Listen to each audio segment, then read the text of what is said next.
Kelompok penyerang dari Brigade Senapan Bermotor terpisah ke-39 dan Korps Angkatan Darat ke-68 Rusia berhasil melakukan serangan terhadap benteng tentara Ukraina. Rekaman detik-detik serangan diunggah di Telegram pada Rabu, 22 Januari 2025. Dalam keterangan unggahan disebutkan, prajurit Rusia menunjukkan taktik dalam pertempuran.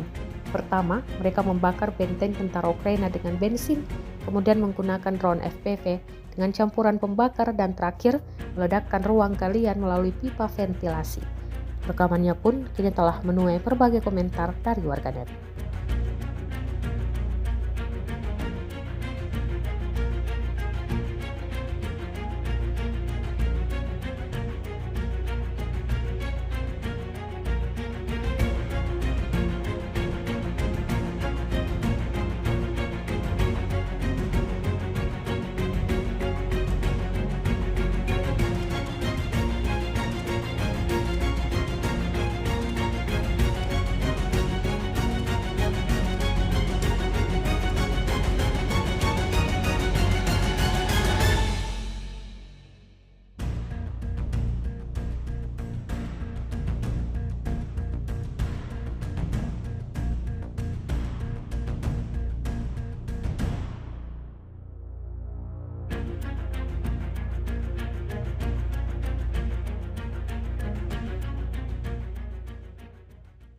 Download Tribun X sekarang, menghadirkan lokal menjadi Indonesia.